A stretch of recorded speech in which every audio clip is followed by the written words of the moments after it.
I will. So I was with Barbara at dinner. I was moaning about how bad I am at social media. And one of my problems is I always forget to take photos of these things. And then I go like, oh, I have a great time. And I go to post in the evening. I'm like, I have nothing. I got nothing.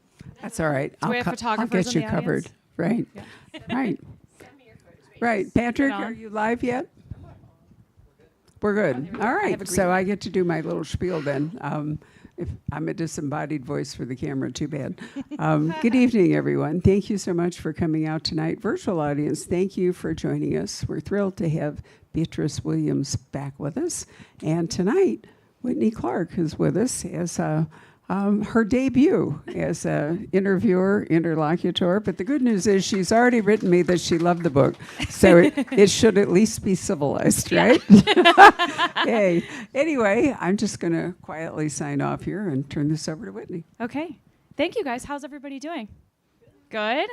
Beatrice, we were talking about the dinner. You loved the dinner. Francine's is where you went, right? I had an amazing dinner. I had the bone marrow bucatini with the cacio e pepe. So they give you the cacio e pepe, and then they scrape the bone marrow and stir it into the dish right in front of you. And I'm thinking, I'm going to need a lot of bourbon to like cut through the richness of this. If I fall asleep mid-sentence, you know why. Very rich dinner, but absolutely delicious. Well, we're so happy you're here. You're a friend to Poison Pen. What is it like to return and be out with Under the Stars? I love coming to the Poison Pen. I love partly because Barbara is amazing, and Barbara has been a supporter of mine since my very early days. So I love Barbara. I love staying at the Valley Ho. It is so much fun, and they upgraded me to kind of the rock star suite, which is great. Yeah, I think it's because there's nobody there right now. It's like a shoulder season. Like it still is like a little hot, but it's like not hot by Arizona standards. Like we're getting into the double digits. It's not as bad. Maybe about like you live in Connecticut. Okay, but we have this thing called humidity in the East. Now I'm a West Coaster originally. So the humidity was a shock. I have naturally curly hair. Humidity, I mean, it's a problem. It's very real. I mean, when my husband proposed to me, I was like, this is tough. How was the hair? I could go back west and my hair would be fine. Yeah. So it was hanging in the balance there for a while. But I swung for love. So. Yeah. I love that. Yeah. It's a dry heat. We say that for a reason, and we love it. I know, but it is still a heat. Yeah. Like I'm out on I have a terrace. Yeah. I was on my terrace, and I literally was there for 10 minutes. I'm like, my heart was really beating kind of fast right now. Yeah. I'm in pretty good shape. Yeah. I'm a runner. Yeah. I do weights. I was like, I think I need to go inside to the air conditioning. Yeah. Well, here we are in the AC. Let's talk a little bit about Under the Stars and what readers can expect. So, and it's interesting because we were talking backstage. So you had read Husbands and Lovers on her honeymoon. Has anyone read Husbands and Lovers? Yes. Is that why you're all here? So that kind of led me into Under the Stars. So I've been writing about Winthrop Island. This is Under the Stars is the fourth book I've written that's set on my fictional Winthrop Island, which is inspired by the real life island, Fisher's Island, which is off the coast of Connecticut. I have been at events in Rhode Island, which is like a few miles away from Fisher's Island, and said, who's heard of Fisher's Island? And nobody raises their hand. It is very discreet. It is like the anti-Nantucket. There is no, Nantucket, I hate to tell you this, guys, I don't want to ruin but Nantucket's pretty new money at this point. Oh. Like, Fisher's Island is like the old, discreet money. There's no, commercial stuff. There's, a couple of sandwich shops and like a marina and a grocery store, and there is the Pequot Inn. I have now been to the Pequot Inn. It is very much like the Mohegan Inn of my imagination, but there's not really anything else. There's the big club at one end of the island. There's there's another club which is sort of a smaller club, a 9-hole course. It's fair. That's literally all there is. There's no overnight accommodation at all. You have to know people. They don't want you there. Actually, that's really what it is. They don't actually want you to come over there. They kind of like it the way it is with the families, and everybody knows each other. And it's actually kind of a neat culture. So I had wanted to write about that. I wrote The Summer Wives, which is set Winthrop Island in the 1950s. The Beach at Summerley was like a Cold War drama set there in the 1950s. And then when I came to write Husbands and Lovers, and I was moving publishers, and we thought, well, let's do something different. Let's bring it up to the modern day. So I had this idea about DNA and how people are finding out all kinds of family secrets when they get their DNA analyzed. And so that kind of morphed into Husbands and Lovers. And I loved the characters so much. I was able, partly because and you don't have to have read the earlier books to read Husbands and Lovers, but, I took like the characters from The Summer Wives and like their grandkids are the main characters in Husbands and Lovers. So it's all kind of connected. And I loved Husbands and Lovers so much. I loved Monk and Mallory. I felt really badly, though. There was a character, Sedge Peabody, who was a bit of a plot device, kind of not quite fling for Mallory. But I felt really bad because he's a great guy and I kind of kicked him to the curb. So when we were talking about my next book with my editor, I had actually, my original idea was to go back and do Cold War. And she's like, no, we really like you doing this like contemporary stuff. I said, well, I do have this idea with like, Sedge Peabody really needs to find, his forever person. So let's write about Sedge. So that is kind of the starting point for Under the Stars. But of course, I always have to connect it to something historic. To me, history is, I started out in historical fiction. I would say that I am a history native. I probably feel more comfortable in the past than in the present day. And so I was like, well, okay, as long as we can find some interesting event in the past to connect my modern day story to. So I did some digging, and it turns out there's actually not a lot of interesting historical stuff that happened in Fisher's Island in the past, except for this steamship wreck that occurred in 1846. So I kind of tied together that with a modern day story involving some descendants of characters from the Summer Wives, a film star mother and her daughter who have to go and live on the island for the summer and work out their issues while the film star mother is detoxing. She's in rehab. Yeah. And it's their relationship. It's their relationship with Audrey's father, who is none other than Mike Kennedy, the bartender at the Mo in Husbands and Lovers, and then of course a love story when Sedge Peabody enters the picture. So it's really kind of a book about relationships and also our connection to the past and the people who have lived there and the women, I think in particular, who have come to this island for refuge in earlier centuries.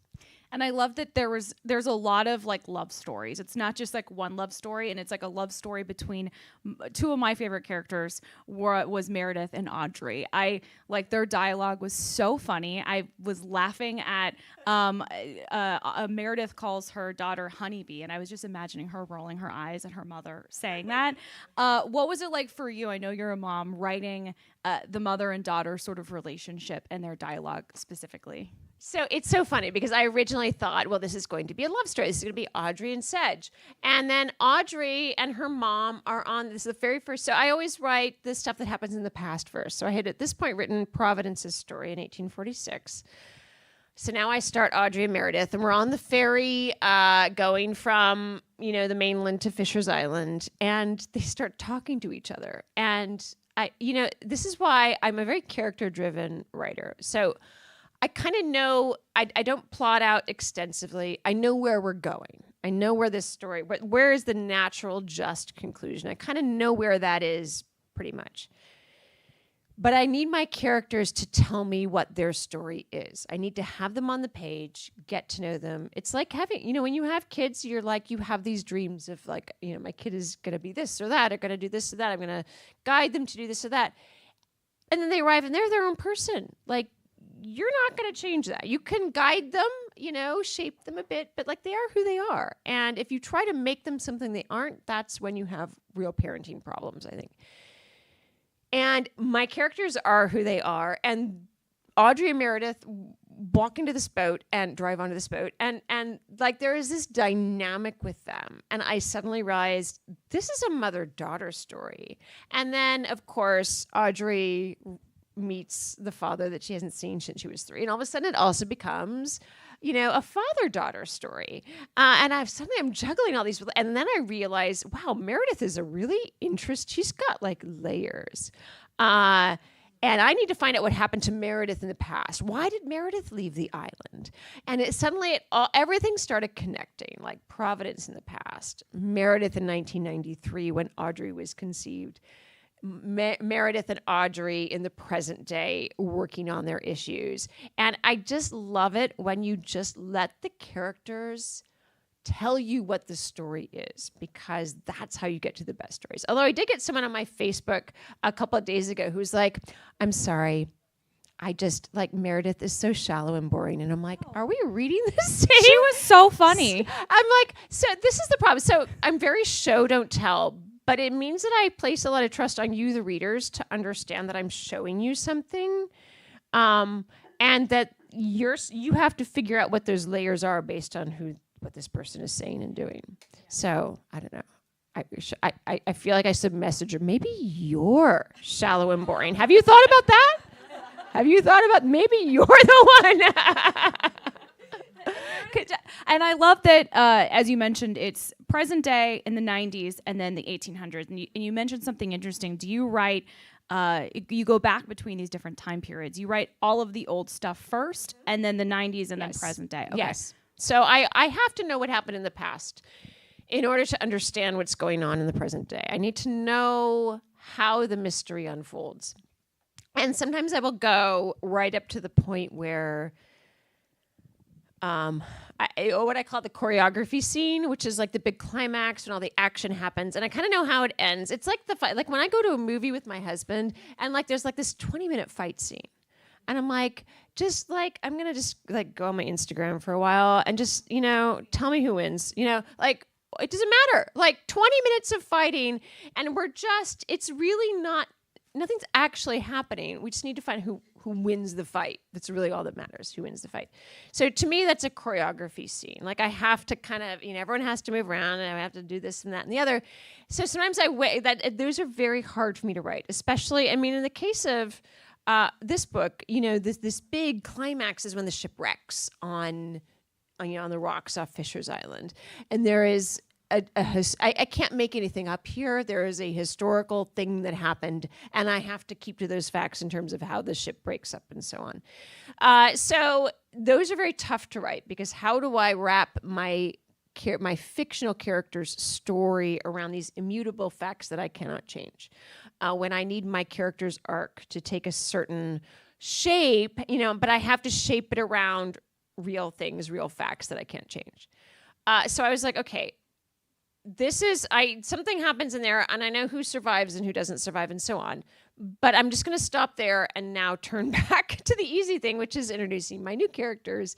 And then I got a few chapters in and I realized I needed to tell Meredith's story from 1993. So then I stopped my present day narrative and wrote the scenes with Meredith in 1993. Then finally came back to the present day and finished everything up. I need to know what happened in the past, so I know who my characters are today, what shaped them, what made them who they are, what burdens are they carrying with them that makes them do what they do and say what they say. How did you do the research to learn more about the shipwreck, the historical event that happened in the 1840s? This is actually so dangerous, because I could have gone on forever with this research. So briefly, I will briefly relay the story for those who haven't read the book or who are unfamiliar with the story. The steamship Atlantic in 1846 was the Titanic of its day. So, steamships were kind of a new thing. A lot of technological advancement going on. A guy named Vanderbilt was making his money. off of these Long Island steamships. So you could now leave so what used to be a 2-week, 1 week, 2 week journey on the Boston Post Road between New York and Boston on a stagecoach in the mud. You'd have to literally get out and like push the coach, help everyone push the coach out of the mud. I mean, it was not, and you would, overnight in inns and like flea-infested beds that you'd have to share with strangers. I mean, it was awful. Even if you were rich, it was awful. And now steamships are there, and you can board your steamship in New York in the evening. You can have a lovely meal in the dining room, repair to your stateroom, sleep and wake up, and you're at the other end of Long Island, and then you take the train. So you're like in one of the ports, like Providence or Stonington or Norwich, which is a bit upriver. You go through Worcester. You take the train the rest of the way to Boston. And all of a sudden, you can be in Boston tomorrow. I mean, this was. It's hard to like. It's hard to exaggerate what a big effect this had on people in 1846 or earlier when these steamships were running. So. Brand new, beautiful ship, the Atlantic. It launches in August. It's got this very heroic captain. He'd already saved his passengers on an earlier command. They leave sort of midnight. It's just turning Thanksgiving Day, 1846, and there is a gale. The passengers urge the captain to continue on to New York. They want to be home in time for their Thanksgiving dinner. So they push off. They head out into Long Island Sound. Very soon after they head out in Long Island Sound, they're hit by you're in Arizona. I don't know if you know how nor'easters work, but they have that cyclical thing. So the wind, backs around the compass, and the ship is hit by these crosswinds, and the boiler bursts. The boiler can't keep up with the paddle. It bursts. The steam can't keep up with the demands that the paddle is placing on trying to stay afloat. So the boiler bursts, and the ship loses power. It can't power its engine. It cannot produce light or heat. It actually had a gas. It was the first ship that had gas lighting. It had its own gas compressor on board to create gas lighting. No heat, no light, no power. They send down the anchors, and to try and sort of anchor themselves to the seabed, but of course the winds are too fierce, and they drag anchor, and they send down the main anchor. They send down 2 kedge anchors. They start offloading coal. They start offloading cargo, anything to lighten the ship so the anchors will hold. But the ship is dragged by the wind across, and there's a very strong tidal current there at the sort of entrance to Long Island Sound. Dragged across to where it wrecked for 30 hours, by the way. They are in this gale. It's like sleet. There's no heat. They're in this ship with no power at the mercy of the waves and the wind for 30 hours before they finally wreck on the rocks off of Fisher's Island. Half of the passengers managed to make it to shore, and the other half die either on impact or by drowning afterward. And it's so dramatic. I mean, like, there is so much, newsprint just dedicated for weeks afterwards. So there's a huge amount of information out there. The problem is we don't know anything about it. So you have to go out and find this stuff and all these newspaper accounts. But it was unbelievably traumatic for the passengers, and it was one of those Titanic moments where they had the airtight bulkheads. It was literally that Titanic. It was like it was supposed to be safe, and it wasn't. And here we are, convinced of our of that technology will save us, and we are once again shown that technology does not save us. So on board the ship, I have a fictional character who is on the run. Her employer, who is a famous painter, has been discovered dead at the bottom of the stairs in their Cambridge villa. She's the only one in the villa at the time. So suspicion falls on her. She flees on this ship thinking she's going to make it out west to a new life. but on board the ship is the detective who is tasked with tracking her down and apprehending her and bringing her to justice. So there's all this cat and mouse going on.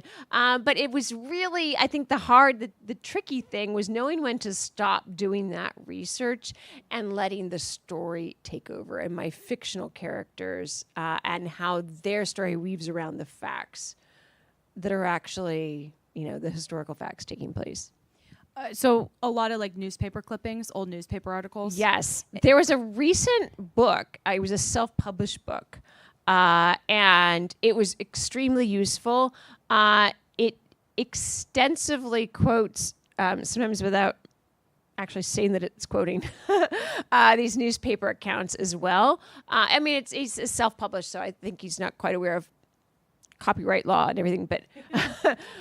We won't name him. Or things. No, but it's actually a very instructive book, and he himself was a merchant seaman, so he knows. He's very familiar with. And we were just actually Barbara and I were just talking at dinner. I'm a huge Patrick O'Brien fan, so I brought all my sort of maritime history knowledge to bear on this. It was really wonderful to be able to write about ships at sea when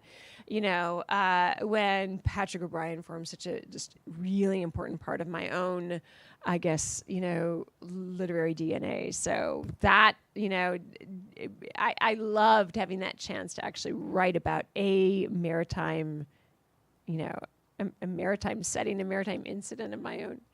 I love that. I've always been a huge historical fiction fan because I always find myself learning about something, and it's usually always a woman in history who none of us learned about in school that often does not get the attention she deserves. What do you love so much about historical fiction?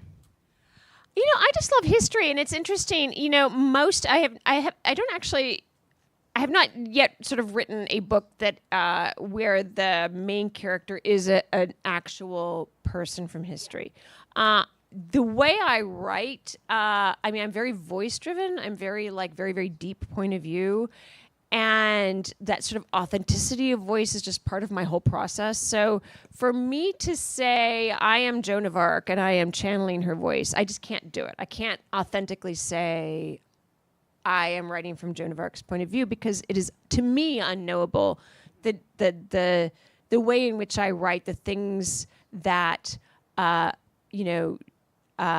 guess that drive my characterization are kind of unknowable in that sense. So what I'm most interested in, and this goes back to, and we were talking about this before, I kind of grew up in this very weird, my childhood was sort of, we went to the Shakespeare Festival in Ashland, Oregon for my family vacation every year. So I had all this Shakespeare, the winter we would the Seattle Opera. And I just want to assure, we were not like a wealthy family. This was just my parents were like sort of, we bought our clothes in the Sears catalog. Like every spare dime was like, going to the opera. And so my sense of history is not so much about, and obviously the history plays, but for the most part, you're talking about ordinary people living in history. And that is where my interest lies. Not so much, great historical figures and their lives and learning about that, but understanding what it was like to be a human being living in a period of change or of a particular historical moment. To me, that is what is fascinating, because what I love about the past is that it is present. I mean, to me, it is very, very present. I mean, if I'm sitting here in Scottsdale, Arizona, like a part of my mind is like thinking about what was it like being here 100 years ago? And these people who were there. They were like you and me, just doing the best they could, living their lives, and just as human and real as we are in this moment. And I think all my books try to do that. The reason why I'm always going back and forth, past and present, or different, points in history, is because to me, the past is so present, and it's, to understand who we are today, we have to understand who we were. And so when I'm writing, any kind of, and all my books have some historical, setting, because for me, that is how we understand who our characters are now. because our links to the past, it's the things we don't even know link us to the past, that fascinate me the most. Anyway, I could go on, but my obsession with, with understanding that sense of, humanity, getting to that, that kernel of humanity that exists, that ties us to these previous generations, is like my whole project when it comes to writing stories. I love that. Is there something that you learned that surprised you while you were doing the research that you were like, wow, I was not expecting to learn this or find this out and put this in this book? I think to me, one of the most interesting things, above and beyond just like learning about the shipwreck that I had never heard about. And, I had been living, I've been living on the Connecticut shore, and my husband's, parents. So even before I was living there, I was visiting his parents there. And so it's very, very familiar territory to me. And I hadn't really heard about this thing. And at the time it was gigantic. It was like all over the news. It was just the biggest thing that happened that year. And that it's now one of those forgotten incidents in history that nobody knows about is, to me, I guess it's not really surprising, but I love the fact that we can uncover this and I guess keep the memory of these people alive. It wasn't the railroad actually that killed the whole steamship industry. It was the automobile. Because, the steamships were quite comfortable. They were, not as dirty and noisy as roads. They were just more civilized. They were more comfortable. So people were quite happy to continue taking these steamship journeys right up until literally the last steamship was sort of the 1930s. So it was actually cars that killed the steamships, not the railroads. So it was a lot of these little, it was always amazing to me. And what I love about history is understanding how much our lives can change in such a short period of time.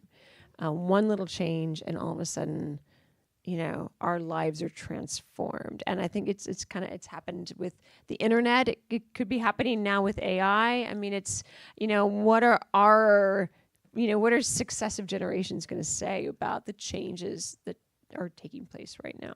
Even in your book, you're in the 1840s, but you're also in 1993 and in 2004. And 1993 is a much different time than 2024. Well, it was, it was fun writing about that because I was kind of like casting my own mind back. I'm kind of, I'm a few years older than Meredith, but of the same generation.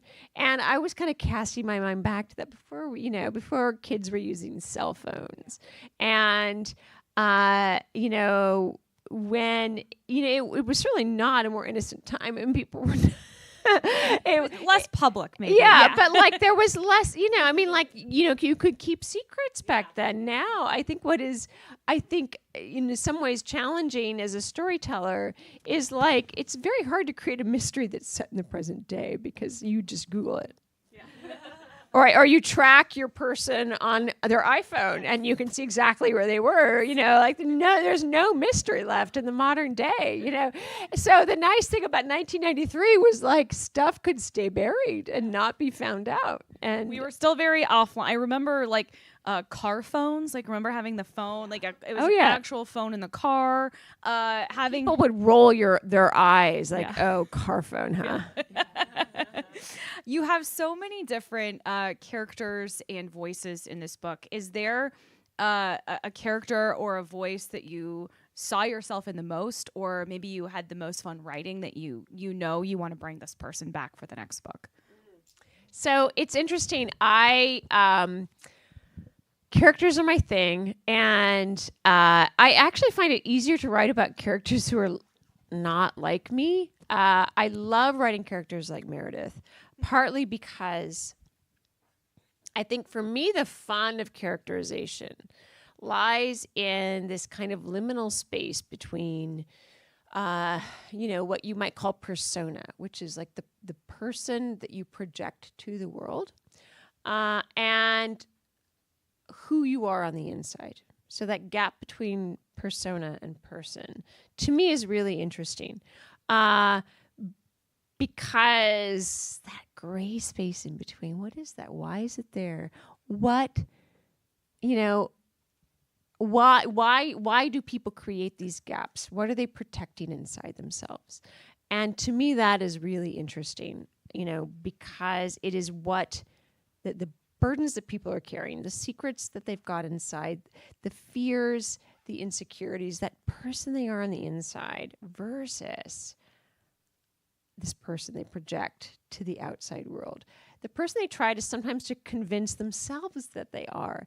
And Meredith is one of those incredibly complicated people who has this outside persona and so much inner vulnerability.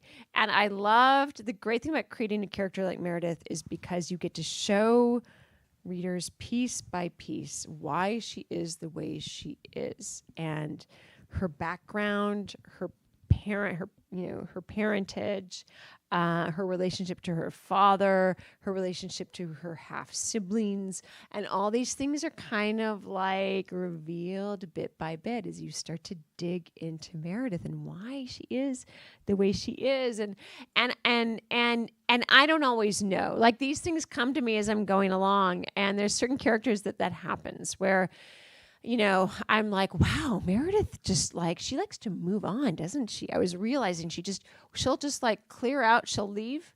And there's at one point where she says to Audrey, and literally, I love it when I'm just so deep into my character that is, they're just having a conversation. And, she says to her daughter, she says, look, honey, you either leave or you get left. It's your choice. And I was like, and she says this. And I was like, oh my God. That's the key to Meredith, right there. That is the key to Meredith, And I will make a comment like that, and readers will be like, you do realize you're creating this character. She's not this is in your control. And I'm like, yeah, but it doesn't feel always like it is. I really feel like this character is revealing herself to me, and it is just my job to show you in this story who she is and why she is the way she is. Because, I think that, I think one of the comments that just drives me bananas is this well, I couldn't relate to this character. And I'm like, well, try. Because isn't that why we're reading fiction? To understand what it is like to be inside the skin of a human being who is not like you. And I think that, yes, some people, and I'm not here, we all come to read books for our own reasons. And all of those reasons are good reasons because books are great. But I think a lot of people want books to be a mirror. They want the books to reflect their own beliefs and their own values and their own personhood back to them to make them feel validated in their own choices and their own personhood. I like to read books, and I like to create books that are more like a window, where you can see into a life that is not your own, understand a life that is not your own, foster that empathy that I think in this world that we are in right now in particular, and certainly current events, not seeing someone who is not like you as an enemy, but as someone you just don't know well enough, but who has their own, who has their own background and their own reasons for believing what they believe and acting as they do. That should be why we read fiction, and that is why I love writing stories, because it takes me inside the skin of somebody who is not like me so that I understand that person, and I hope have a greater empathy for everybody I meet who is everyone. It's the old cliche, everyone is carrying a burden, and understanding that everyone's carrying a burden and trying to, trying to empathize with the struggle that we're all going through is kind of why we read books, is to develop that sense of empathy. I know that's certainly a big reason why I read, and fiction in particular. And I'm also one of those people that loves kind of the the more imperfect, the more flawed, the better. I love like these flawed, layered characters, which there are many in this book. And I've heard authors say that they start writing a character and then sort of they just get a mind of their, as they continue. And that's something that happens to you regularly. Yeah. Oh, I feel like that's how I know I'm doing it right. And I think that when I get any kind of writer's block, it is because I'm trying to get characters to do something that they don't want to do, that they wouldn't do, that is just not them. It's my fault because I'm trying to make the characters conform to some kind of plot that I am like, this is what the story should be, and the character's like, no. We have our own story, and that's the only time I get stuck is when I'm trying to make characters do something that they wouldn't do and they can't do. And that's what I love. Flawed, layered characters, and I love them. It's like the more flawed they are, the more I love them. Like Mike, I was so happy to bring. So Mike is this, and actually a lot of, I got a few reader comments back because Mike's a bit of a potty mouth. Now I have 4 children, and I'm out there in the world and I watch like Succession and The Bear. So like I know how much people are swearing out there. And so Mike's a bit sweary. He's just one of these sweary people. And I actually toned it down. I took out half of Mike's F-bombs, believe it or not. I liked the ones he had. So. I know. But I did have some people telling me that like my filthy potty mouth was bringing them down and they had to throw the book across the room. And I was like, it's not me, okay? I only swear when I'm driving, like... But Mike does swear, and I can't like make Mike be like me. Mike is Mike, you know, so he swears. I'm sorry. But again, voice is so important to me, and and there are people who are very, there's a creativity to it. There's almost a poetic rhythm to the way they swear. And it to take the F-bombs out is to interrupt the rhythm of the sentence. You know what I mean? It's very hard. Yeah. So, I did the best I could, but I guess, it was not good enough for some readers. I felt like it was very endearing. I felt Mike was he was just an endearing character. Yeah. He's such a big heart. Yeah, he's like the teddy bear. He's like the kind of the gruff guy, but then he loves his daughter, wants to be around his daughter. So I love that part of the book. I love asking authors this. Where do you have where do you write? I mean, do you have a desk? Like, do you have to be in a specific place? Like, what is your, when you're writing this book, how did you do it and where did you do it? So I have written most of my books. I have 4 children.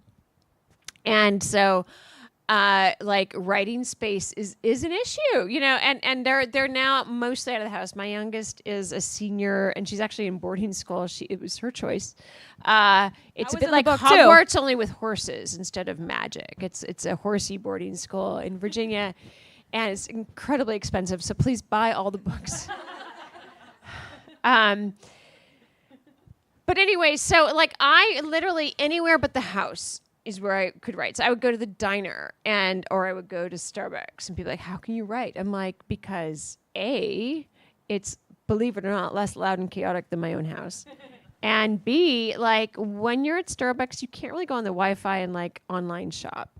You really have to kind of stay focused on your book because I'm kind of a pleaser. I care what people think about me. I just don't want people walking by and judging me and be like, she's just shopping, sitting there on the J. Crew clearance. What's going on there? So I feel like I'm a little more disciplined when I'm in a public space.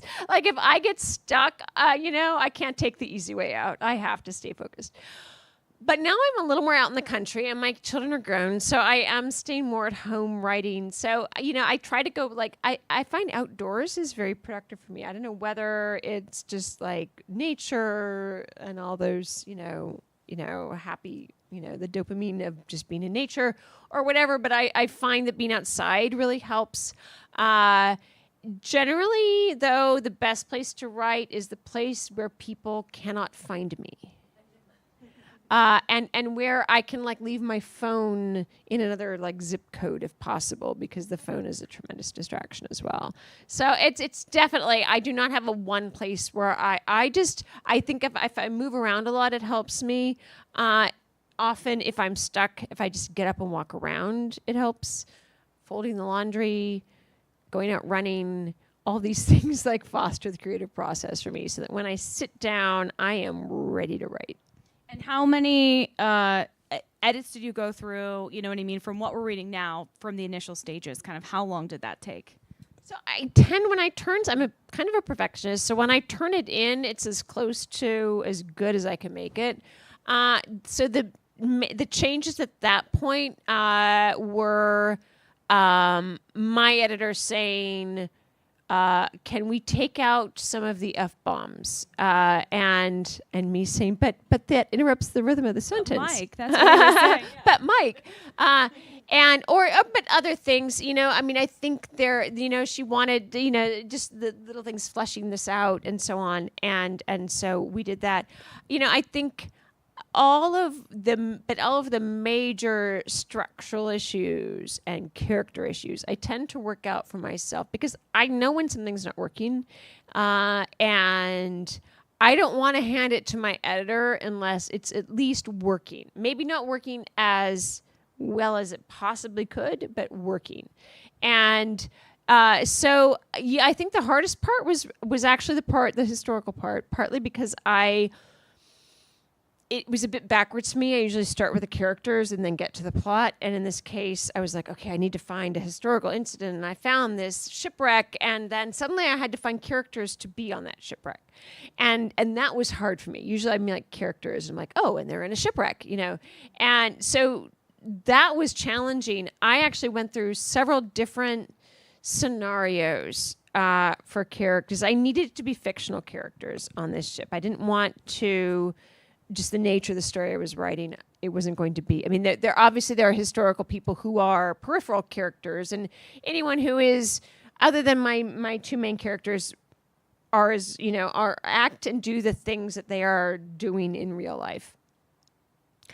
But trying to figure out who my fictional character was really a challenge, and I had a couple of different, scenarios. At one point I had a male main character. There was a slight paranormal element to it that is far too long to explain right now, but it was a little bit of some of the research that I had done, and I'm slightly obsessed with this opera, the Macropolis case, that I would love to try and somehow get that scenario into a book at some point, and I tried to force it into this one and it just wasn't working.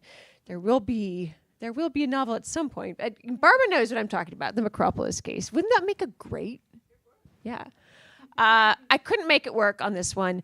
But then I had read this wonderful book, The Cross of Snow, which was a biography of Longfellow, the poet.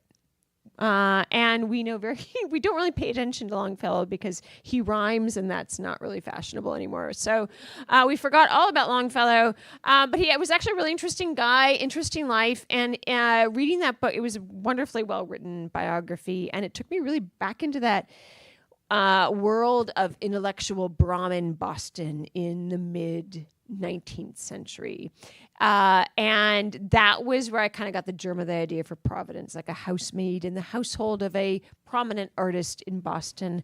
I even brought actually the tragic death of, Providence is employed in the household of a painter, a fictional painter, whose wife has died, is burned to death when some burning wax falls on her dress. And these dresses back then were extremely flammable with the crinoline and but this was actually what had happened to Longfellow's wife. And it was obviously incredibly traumatic for Longfellow, but I'm just going along in this biography and suddenly like, oh my God, because his wife was this amazing, smart, funny, lovely, just like one of these characters you would want to write about. Like, just really just an amazing woman. They were deeply in love and just poof, one day, whatever happened, they're not even sure how her dress caught fire, and that was it.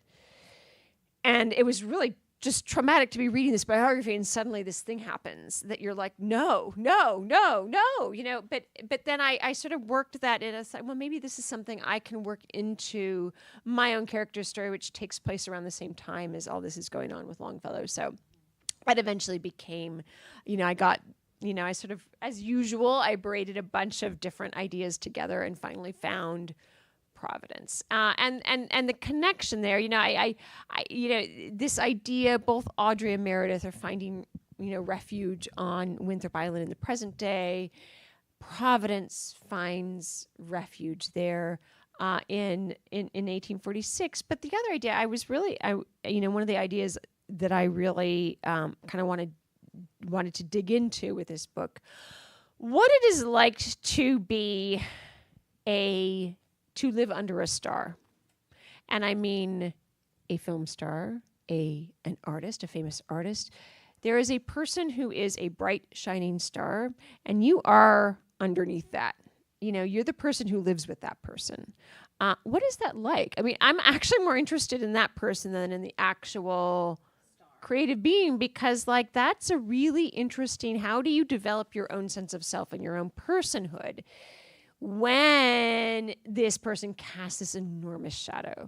So the book, actually, the title, the people were like, well, how did you come up with that title? I was like, well, it's actually got some layers of meaning there. Yeah.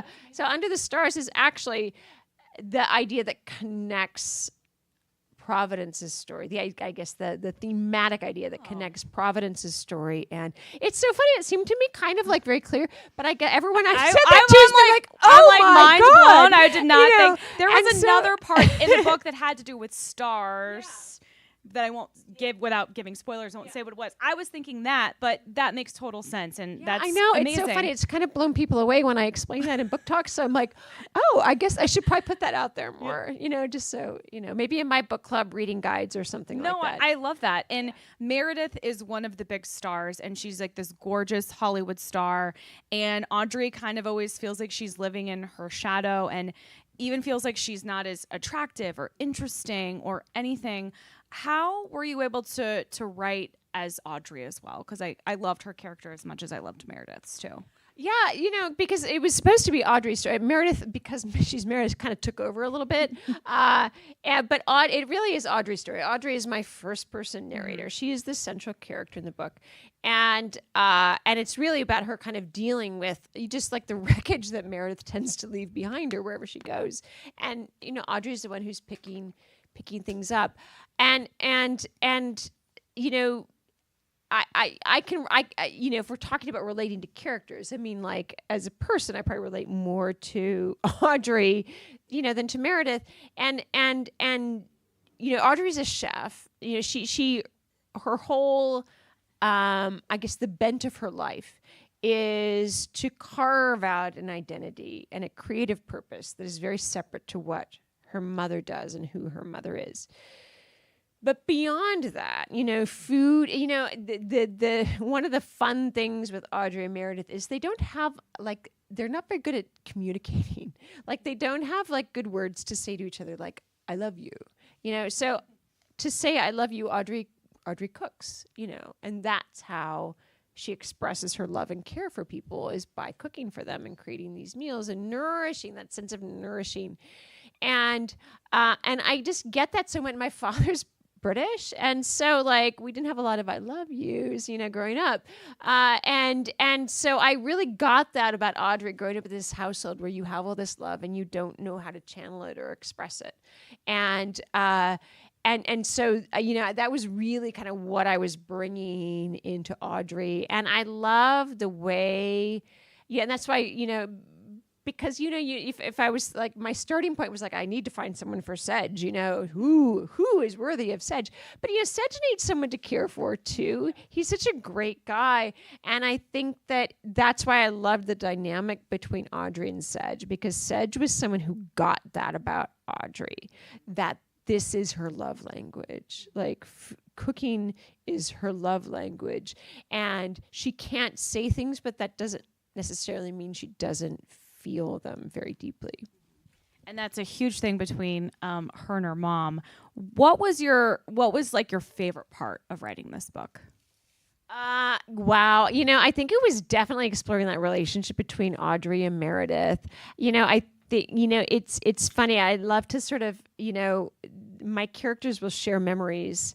And I literally say this, I'll be writing oh, and there's this moment, I love this moment. I think it was in Meredith's point of view, actually, because Meredith's talking about it, this time when or maybe it was Audrey. I can't actually remember who was sharing the memory, but Audrey is like 14 years old and she's driving her mother. Her mother has been partying all night in Palm Springs and she's driving her back to LA. Because like Meredith obviously can't drive, so Audrey's like, okay, and it's like this old BMW, and they're driving, and it's like the sun is rising in the the rear view mirrors, and it was just such a moment of care between the two of them in a weird way. Like Audrey's literally sort of almost parenting Meredith, and it just like just I loved writing these scenes of like Audrey and Meredith as Audrey was growing up and the relationship between the two of them and little things,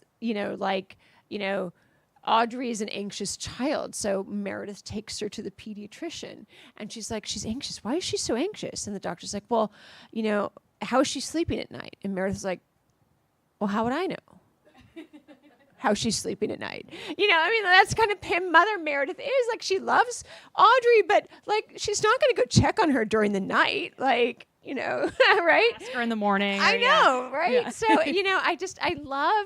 I loved like finding all these little memories and little, ways to show the relationship between Audrey and Meredith and say, this is not a normal mother-daughter relationship, but they love each other so much, and creating those moments, I think, was really, to me, the funnest part of this book. I love that. What do you like to read? Like when you get to just read for fun, you get to pick anything you want. What's the genre? What is like your go-to right now? My go-to right now, I'm actually rereading all the Patrick O'Brian novels from start to finish. And this is partly because the next Winthrop Island novel, I had actually planted this seed way back in The Beach at Summerlee. Has anyone read The Beach at Summerlee? You're my favorite fans. So there's an FBI agent who arrives on the island, and he's undercover, and his cover story is that he's writing a book about the Great Snow Winter of 1717. So my main character, who is a volunteer at the Winthrop Island Library and Historical Society, uncovers the journal of hefts about Winthrop during that Great Snow Winter of 1717. And the reason I put that in there was because at the time I was like, I want to write a New England ghost story, like a colonial ghost story. I thought, well, okay, I'm going to plant this in there and I'll at some point use that and it'll somehow become part of my theoretical New England ghost story. So I came up, but then it's not a New England ghost story, but my next Winthrop Island novel, I don't want to give too much away, but the historical part takes place in 1717, the Great Snow Winter, and it involves a pirate.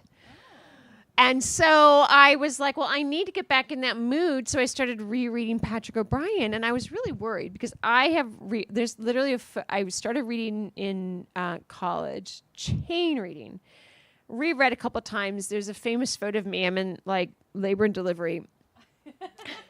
And on my pregnant belly that I'm about to give birth to, I was propped a copy of The Wine Dark Sea. Which that's actually the one I'm in the middle of rereading right now. And so I was like, well, I'll go back just to get in that mood again, and pirates and the sea and everything. But I was really worried because I thought, now that I write books professionally, am I going to be like noting all the stuff that isn't, that is like not right? Yeah. It is so much better than I remember. Like now that I write for a living, I can appreciate how good this is. And by the way, this is a story all about men. Like, why do I even care? Yeah. You know what I mean? Like, but it's a naval captain and his surgeon. If you've seen the movie does not even remotely do it justice. It's just so infinitely rich and layered, and he's a moralist and a natural philosopher and all of these things, and yet you cannot stop turning the pages, the characterization, the everything, the creation of a fictional world that is so historically real without explainers. You're just there. And it's so good. So I'm in the middle of that right now. I realized this is my comfort read. This is what I literally turn to for like nourishment of my soul. It is just so good. How often do you reread books that you love? Do you do that often? I don't. Yeah. Actually, I don't usually. There's a few that I have in the past. But, you know, I think it's really interesting. I'm never sure what is going to grab me about a book and really yank me in and make me believe in that world. I think it is harder now to read because it's really hard for me to take my editing hat off because I've always got it on when I'm writing. It's very hard to take it off when I'm reading, and it's pulled a little bit of that joy away from me. But I know when I've found a book that I love, because I forget, I leave my editing hat. It just falls off, and I'm just in the story. And you know, there's a lot going on in publishing right now, and there's like, you know, the whole romanticy thing is going on, and I think there's a lot of genres that I would like to explore now, but I don't always.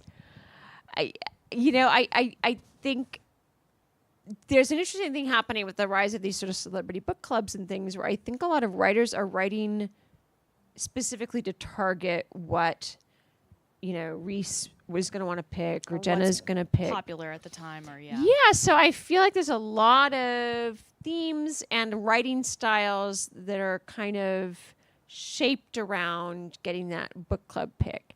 And I find those books actually kind of hard to get into because I get a certain manufactured kind of quality about them. But, you know, there's all, you know, I don't know. So you guys tell me what I should read right now, because I'm so deep in my Patrick O'Brien world. Okay, so you said you were talking about how you read that when you were in labor, and that was before you were a published writer. So how did that happen? You had children, and then you became a published writer. Like, what was your path to becoming an author? So I started out, I actually got an MBA in finance. Well, because I didn't actually want to be an investment banker or a management consultant, but like that was what everyone else was doing. I'm kind of a rule follower. I'm a people pleaser, and like, you know, I wanted my parents to love me, so I had to like become an investment banker. Exactly. So, but I mean, this was what I always wanted to do. It's so funny because Diana, I actually have like the first printing of Outlander. Oh wow! I got it from the Stanford bookstore in like 1992 or wwhatever, when I was supposed to be studying for finals or something, and I'm just combing through. I'm like, oh, this looks good, and I think it's very water damaged. It's been through a couple of overseas moves at this point. So you know that, that was actually I believe it or not, I haven't actually read, or I haven't watched the TV series, because I feel like, well, I have it in my head because I reread that so much, you know, when I was you know, younger. And you know, so I had always wanted to write big historical novels, but it is, as my father frequently told me, a profession where many are called and few are chosen.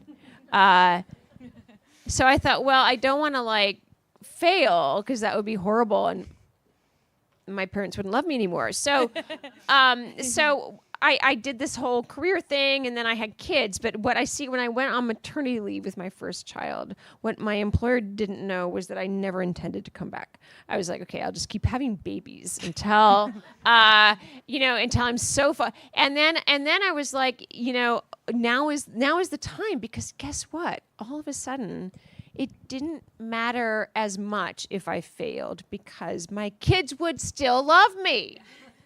Like, even if, like, I actually was a horrible writer. Like, you know, there's, I kept thinking of those American Idol tryouts, because this was like the early, and the guy who thought he was really, really good, he's like, my parents tell me I'm like the best singer ever, and he starts singing, and you're like, oh my God, your parents really love you. Like, I didn't want to be that. Like, I didn't want to be the writer version of that. And so, you know, but on the other hand, like, my kids would still love me. They would still need me, and they would still be the most important thing for me, so that I could do this thing, and the stakes weren't quite as high. It wasn't so existential. Like, if I got rejected everywhere, which I initially did, it wasn't going to break me, because I, you know, like, had purpose in life.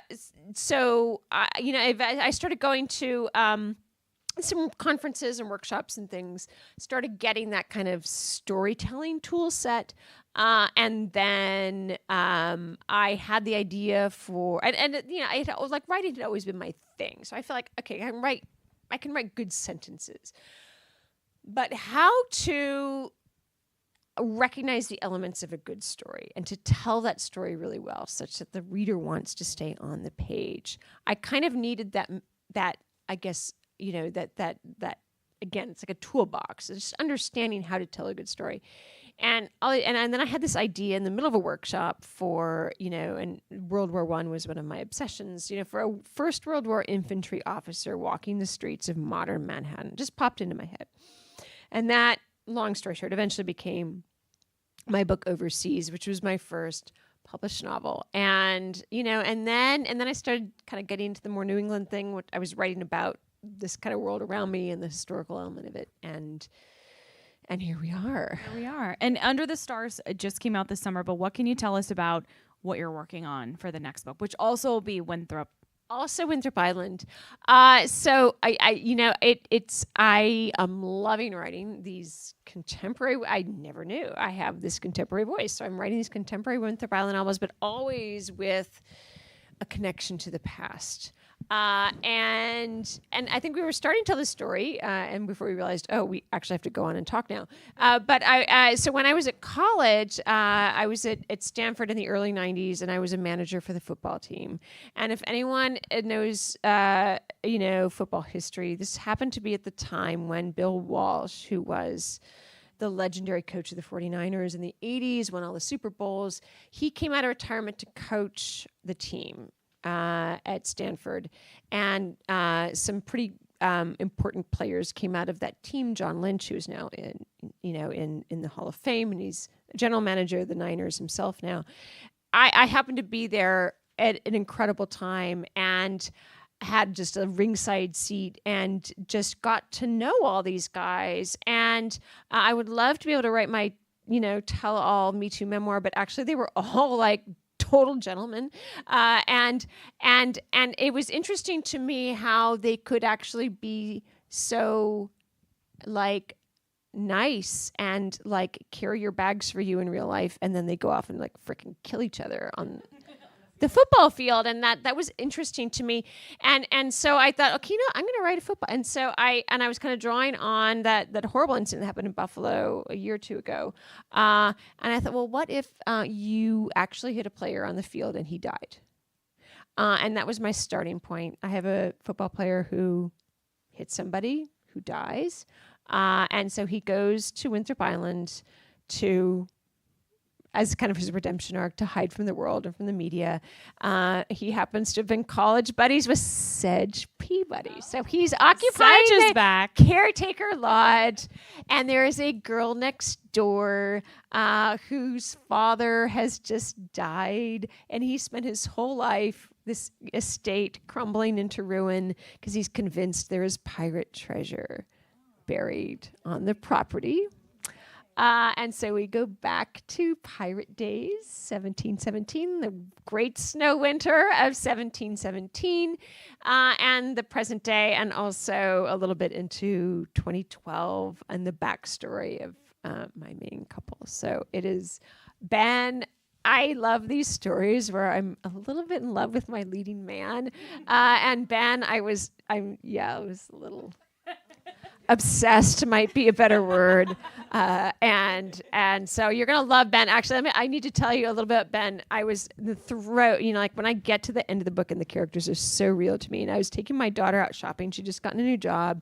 She needed some like more formal work clothes because she was working at a law firm in New York. And so we go to the outlets, and we're in like the Ralph Lauren outlet, and I'm going through the clearance rack, which is my beat. And all of a sudden I go to get my phone to check my messages because I'm convinced that Ben is sending me a message. And I'm staring at my phone for a second, and I'm like, Beatrice, not only did Ben not send you a message, he will never send you a message because he doesn't exist, honey.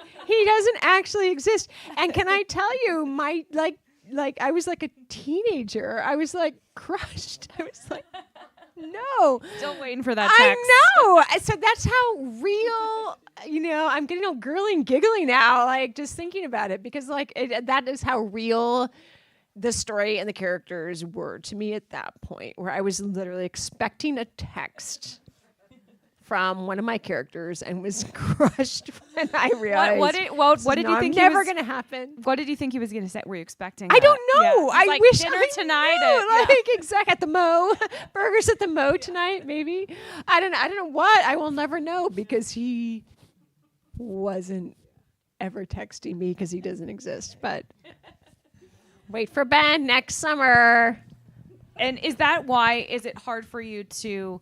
We see a lot of your characters because I can imagine it's hard to say goodbye to some of them, and they make appearances over and over. Yeah, that's one of the reasons why I've kind of created this whole fictional universe. And you don't have to have read any of the individual books, to read any other book because they're supposed to be standalone. But if you know, you know.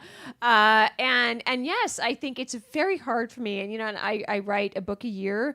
That moment when I have to put away that book and start the new one, I like to compare it to like you have this wonderful marriage, you're deeply in love with your spouse, and you now have to divorce that spouse, never see them again, and start a new relationship with somebody else like now. And it's actually very hard. I mean, the connection that I have with the characters, and particularly with characters that, that have become so real to me that I do, I have so many epilogues, extra scenes in my head that, are not, you can't really put them all in the book, but they're in my head, and that's actually comfort to me because, there is this space, at least in my head, where they do actually exist and where they are living and their stories are continuing on. Great. Seems to me like that's a perfect place to stop. Also, I notice people are starting to squirm, and an hour in these chairs is really about most people can do. So there we are. Riveting as I am. So what do you think? Did Whitney do a great job? Yay. Thank you. Oh my gosh. We'd like to have her back. Oh my gosh. And we're this so is glad great. that Beatrice has come back to see us, and Yay, I hope she will be able to do that again. So, virtual audience, thank you for joining us. Real audience, it would be great if you guys would fold up your chairs and move them to the side there, and then Beatrice will be very happy to sign your books. You can take photos. I will get her a pen, all that good stuff. Do you have your own? Oh, wait, I have to give away a bag. Oh, I was okay. going for my